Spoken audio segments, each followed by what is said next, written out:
Welcome to the Rim Brake Rodeo. We hope this video helps. In this video, I will explain how to replace your Toyota Highlander tail light. This do-it-yourself project is straightforward and can save you money.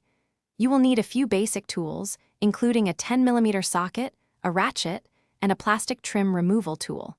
Having the correct replacement bulb or a new tail light assembly on hand is also crucial. Remember to work safely, perhaps wearing gloves and safety glasses to protect yourself during the process. To begin, open your vehicle's rear hatch to access the cargo area. On the side where the tail light needs replacement, you will find a small access panel.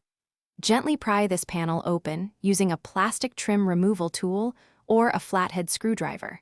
This reveals the inner workings of the tail light assembly. Take your time to avoid damaging any plastic clips or surrounding trim pieces during this step. With the access panel removed, locate and unscrew the 1 or 2 10mm nuts securing the tail light assembly. Once these are loose, gently pull the entire tail light assembly straight out from the vehicle.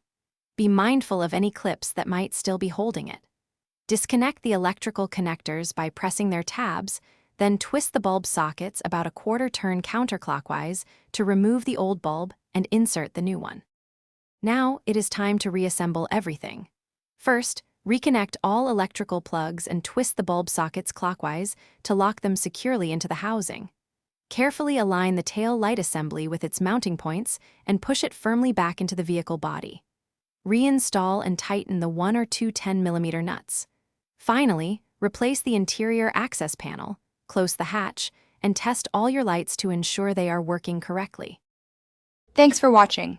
Consider subscribing if we helped you.